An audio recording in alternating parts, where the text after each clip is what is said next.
Hello World Wide Web, I'm Dr. Shado, the internet personality with the best hair.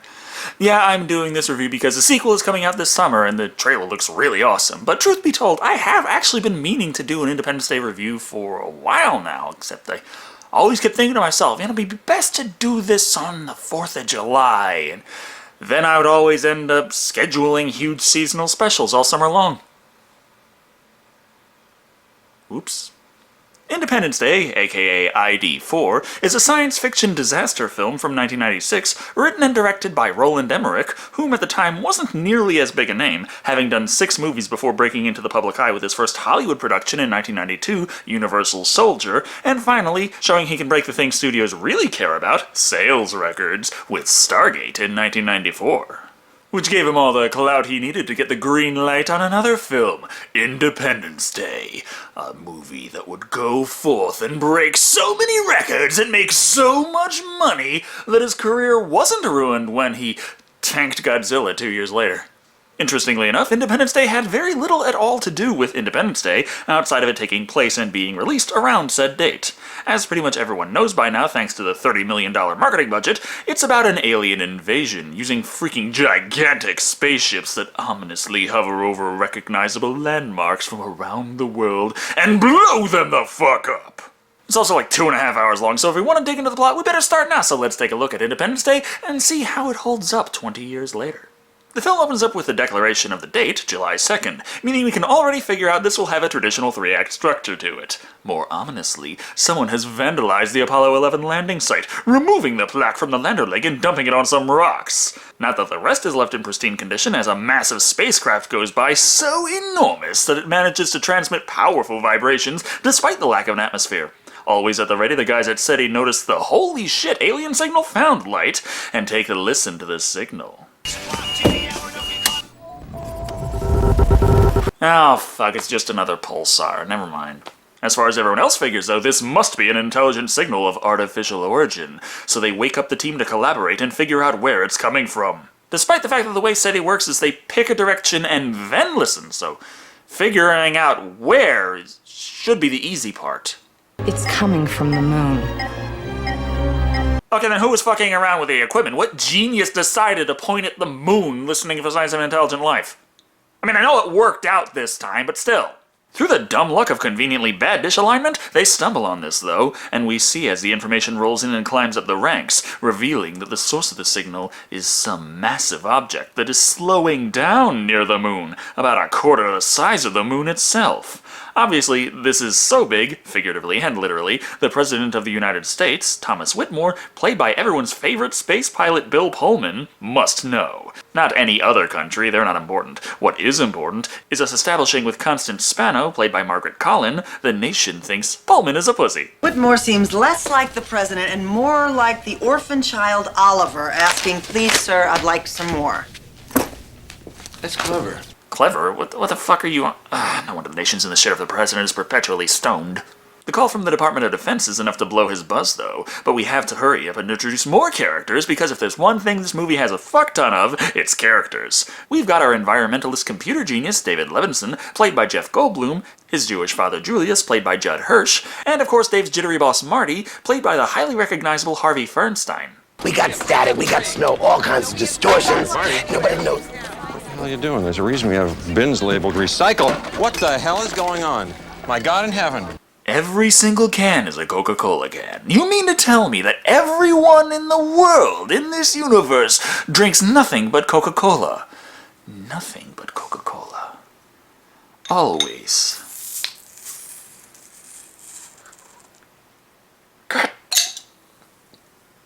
Coca-Cola. This is a really shitty bottle opener. Either way, it appears Dave here works at a television studio as tech support. After he asks Marty if he's unplugged it and plugged it back in again, he explains that the problems they're having with the satellites are as if they aren't even there anymore. Enough of that, though. Let's get more characters! You see these? I got a whole goddamn crop full of these. So what are your fucking crops? Or stop using Gatorade. For some reason, this guy thinks the wilting is caused by infestation, though, and it's because the kid's father, Russell Case, played by Randy Quaid, hasn't been dusting his farm like he was supposed to. Lucas's farm's on the other side of town. Are you sure? Okay, we're gonna get back to the aliens anytime soon, or do we need to learn about the intricate details of how this affects the local bakery? If we do, it's not quite yet, as the aliens don't have time to wait for all the character introductions to get out of the way before they act. 15-mile-wide spacecraft separate from the mothership and descend upon the planet below, resulting in one hell of a sight. And you know, they really didn't use all that much CGI in this movie. This effect was accomplished by dumping dirt in a bin of water and recording it and playing it back in slow motion, superimposed on the background like that. You know, it's interesting to see how they accomplished shit like this before throw it in the computer was the answer for everything. The arrival is so huge and overtly noticeable by all, even a submarine in the Persian Gulf realizes it's not just their instruments fucking up. Get me Atlantic Command on the line. Why? You're in the Persian Gulf. You should be calling Central Command. I'm trying to get fired. As they realize by now some serious shit is going down, President Whitmore makes the command decision to have the Vice President and most important sounding people we never see go off to miscellaneous safe location while he maintains his seat at the White House in face of danger. He's not the only one taking this calmly, as David has been spending his time cracking the code on the weird signal. We can filter it out, but if my calculations are right, it's going to be gone in like 7 hours anyway. It's reducing itself every time it recycles, so eventually it's going to disappear. Much like the Fine Brothers subscriber numbers.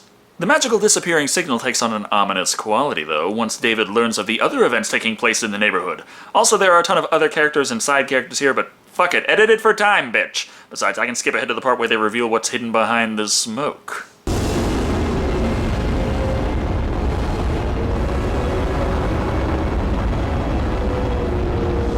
A massive spaceship flying saucer, classic design.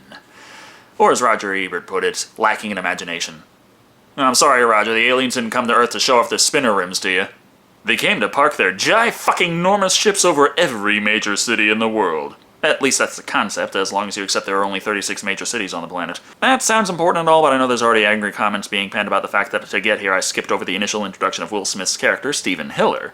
He's an Air Force pilot who dreams of joining NASA while boning his stripper girlfriend, Jasmine Dubrow, played by Vivica Fox. She also's got a son, Dylan, played by Ross Begley. Oh yeah, but that signal thing, that's kind of important. It's like in chess. First you strategically position your pieces, then when the timing's right, you strike. Dave, chess is a turn-based strategy game. You're thinking of StarCraft. Or is that too on the nose?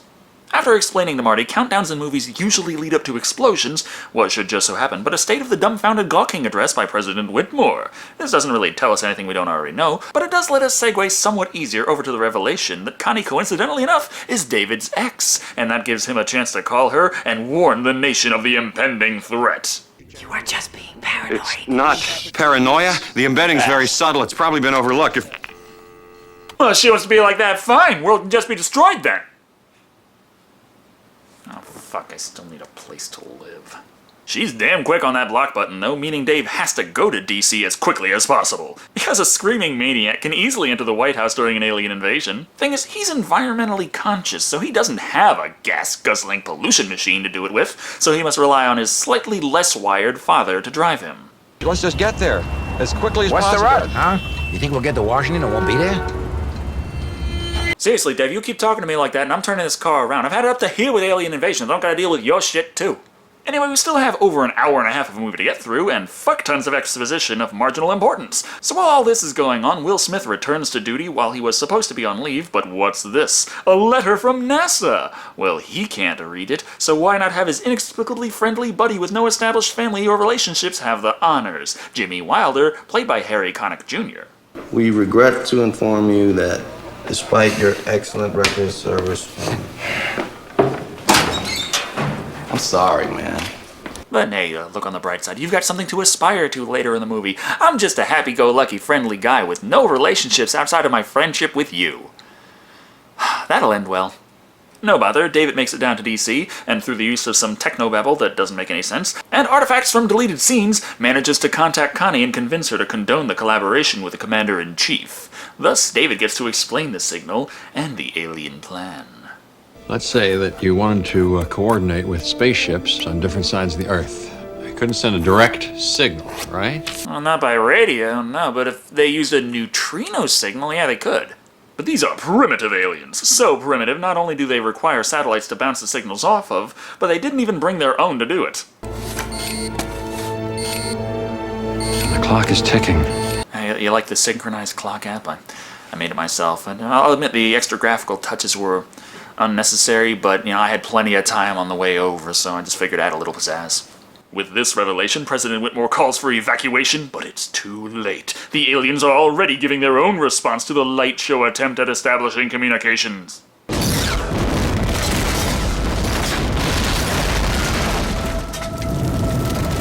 And people say I'm too harsh a critic. Next thing you know, the countdown has completed, and across the world, or at least the continental United States we get to see, the ships open up and blast the puny little humans to bits, sending forth an explosion so huge it annihilates everything around it for miles.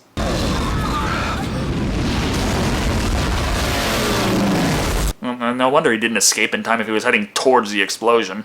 Don't worry though, it's just highly recognizable landmarks and countless lives of innocent people being wiped out. Look on the bright side. If you're cute and fuzzy, thermodynamics ain't got shit on plot armor. Thus begins Act 2, and now that the intentions of the invaders are clear, Will Smith heads in for a counterattack, along with his squadron, ready to kick all the alien asses.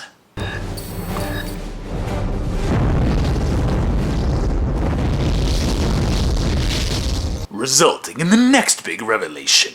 The aliens have force field shield technology thingamajigs. It's kind of like in Halo, except they actually work longer than 2 seconds. Before the squad has a chance to search for a weak point, the city destroyer opens up, erupting with hundreds of fighter ships, equipped with their own shields of fuck you, whom tear through the human fighters like they aren't even there. Pretty much everyone is killed, except for Will Smith, of course, and his good friend Jimmy. Oh, wait. No! Jimmy! What are you doing?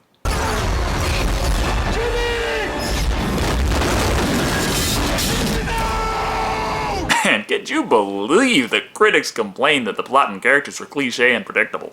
Not defeated yet, Smith takes the chase down into Beggar's Grand Canyon, but can't outmaneuver the alien technology. However, utilizing the braking chute they added for the fuck of it, as they don't actually come on F-18 jets, he gets the aliens to forget about the giant rock wall right in front of them, damaging their craft and causing the battle to spill out onto the desert.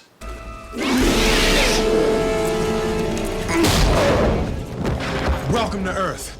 Revealing the creatures to the audience at about the halfway point, which is pretty standard in a lot of monster movies, but considering the halfway point is over an hour into the film, it's like, wow. Fortunately, before everything went to shit, the President, David and Julius, managed to escape on Air Force One. They spend some time discussing how fucked the human race is, before Julius points the blame squarely at government inaction and knowledge they had, citing the Roswell incident and all the secrets held at Area 51 for half a century. There have never been any spacecraft recovered by our government. Take my word for it, there's no Area 51. There's no recovered spaceship. That's not entirely accurate. What? Which part? It's clearly the fact that there is objectively an Area 51. We don't know what's in it, so it's like alien technology, not alien technology. You can't confirm or deny that shit. But the fact that the location exists is, true. But this is Hollywood, so of course it's all true. Rumor has it the movie was actually going to have scenes filmed at actual military bases, but Emmerich's refusal to omit Area 51 meant they were on their own with this one.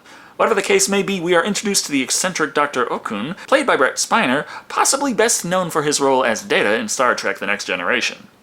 Well, guess you'd like to see the big tamale, huh? The whole enchilada. The taco supreme. Oh, God, I'm hungry. Turns out not only did they recover a crashed spaceship, but mother of all coincidences, it happened to be the same ones that are invading now. Problem is the aliens use a proprietary charging port, so the researchers couldn't figure out too much on how it worked up until the latest encounter, when everything just turned on independently. The last 24 hours have been really exciting. Exciting? People are dying out there. I don't think exciting is a word I'd choose to describe it. Okay. It makes me horny. Go back to exciting. Quickly enough, the tour moves on to the 3 specimens. Turns out the big hulky alien with tentacles is just an exoskeleton, and the actual creature is smaller, weaker, but very intelligent, perhaps even capable of communicating via ESP. Just too bad they don't have a fresh specimen to experiment on. Until Will Smith shows up, of course, along with a convoy of refugees fleeing the giant death ships. This provides Okun with a new toy to poke around with and see how it works. Problem is, it just so happens to be still working. It's even worse than we could have possibly imagined. They're genocidal space cicadas! The creature decides to make a director's cut of Alien Autopsy, killing the fuck out of the doctors, but taking control of Okun directly so that he may communicate with the others. What is it you want us to do?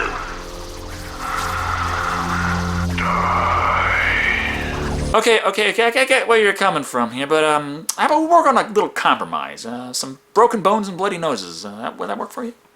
Soon after, the thing psychically fucks with the president, before everyone else just shoots the motherfucker. Turns out Whitmore had a psycho mantis moment thanks to that, and knows what they're after. The creatures go from planet to planet and consume everything before heading out in search of more victims. More food. You see, invoking mass extinction on an interstellar level is kind of like Pringles. Once you pop, you just can't stop.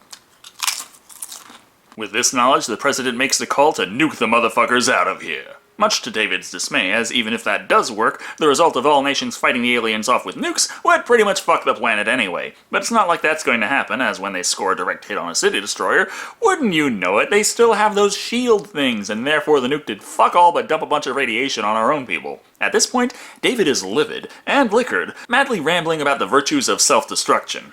Maybe if we screw this planet up enough, they won't want it anymore. That's like licking your candy bar to make sure it doesn't get stolen by ants. However, this is the turning point in the war. Julius tells David to get up before he catches cold from the cold floor, which is not how it works, but somehow puts the idea in David's head of how he could defeat the alien army. Of course, that just makes me wonder how the fuck he didn't think of this earlier, as hacking is what he does, and he already decoded the alien signals from before. But either way, thanks to David's computer wizardry, they managed to take down the shield of the captured spaceship. How did you do that? I gave it a cold. This is sort of a reference to or reimagining of War of the Worlds. The thing that pushed the Martian army back was the diseases they had no immunity against. Which makes me wonder how we didn't also get diseases from the Martians, but you know, that's a different story to complain about. The plan is for David to take the ship into space, find the mothership, and upload the virus because clearly this species hasn't figured out how to password protect their Wi-Fi yet. Will Smith will help him fly there, and once the virus runs, it will disable the shields of every single alien ship across the planet, transmitted via the satellite signal they had used earlier. At that point, the entire world will coordinate a strike against the invaders, and maybe, just maybe, win the day. The 4th of July will no longer be known as an American holiday. If that's what you were going for, it really might have helped if you had brought up that other countries even existed sometime before now. I mean, so many characters in this movie, so many interwoven plot threads, and none of them are from anywhere other than New York or LA. Speaking of all those interwoven plot threads and characters, yeah, they're pretty much all here at Area 51. Yeah, the movie does explain it adequately, but that's the thing about doing a weekly review show. You have to finish it sometime within the week, and holy fuck, that would take a lot of time to exposit. Kinda like the reason why this movie's 2.5 hours long. Either way, the guys make it to the mothership and hack the system ridiculously easily, allowing the virus to be uploaded. This has the desired effect of dropping all the alien shields, allowing the remaining forces to do some real damage. However, pelting the 15-mile-wide ships with firecrackers isn't killing them as fast as we'd like, but when they open the big-ass laser cannon, our fellas remember what they learned all those hours playing EDF. That is a negative impact. That is an NI negative impact. Spare the part about homing missiles being really shit at actually hitting anything you want. Don't worry though, Russell, thanks to his flight experience, is also in the fight, and still has a missile to spare. Except, of course, it won't launch, resulting in him just ramming the motherfuckers in the genocide gun, successfully attacking their weak point for massive damage. Soon enough, the word is spread all over the world about how to bring down the city destroyers, preferably without suicide, while the guys up in the mothership take their opportunity to fire the nuke they brought up there and get the ever-loving fuck out of there. Therefore, happy ending! The world is in ruins, pretty much all infrastructure is damaged beyond repair, and now there's massive hunks of burning metal littering the world. But hey, the aliens are dead, and this is the perfect opportunity to repopulate the Earth. I think that might not actually be the angle they meant to go with them. I guess we'll find out when Resurgence comes out. But anyway, that was Independence Day. And it's cliche, it's simple, it's not pretentious at all. And it's a fuck ton of fun. Despite how long it honestly is, I feel that doesn't detract from it at all. It made it a pain in the ass to squeeze into a target window of 20-ish minutes, but when watching the movie, it doesn't feel that long. It's a film that really utilizes its running time and keeps things interesting.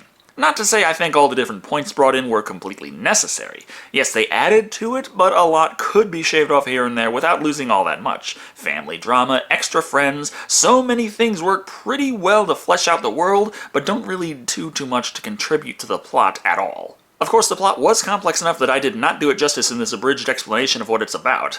I can already feel the complaints about the points I skipped over, and while I personally think, especially with the angle they give at the end of the world unifying against an alien threat, such a complex buildup could have been populated with characters who actually are from places other than New York and LA, that doesn't mean it wasn't fun to see.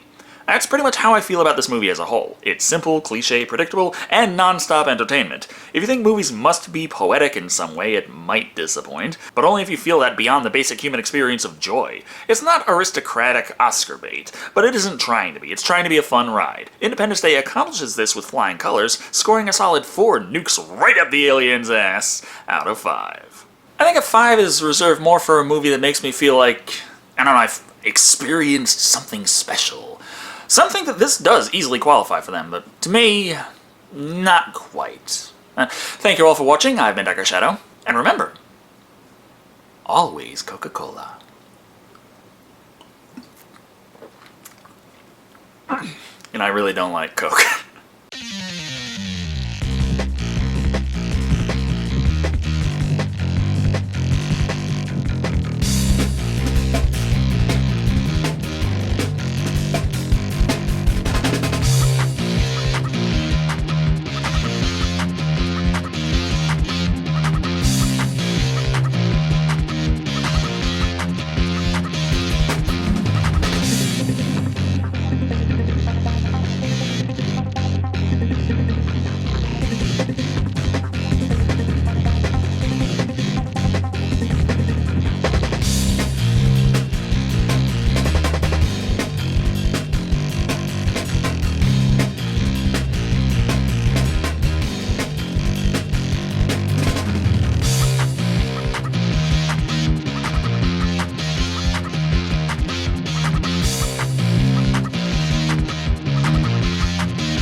I could have been at a barbecue! But I ain't mad.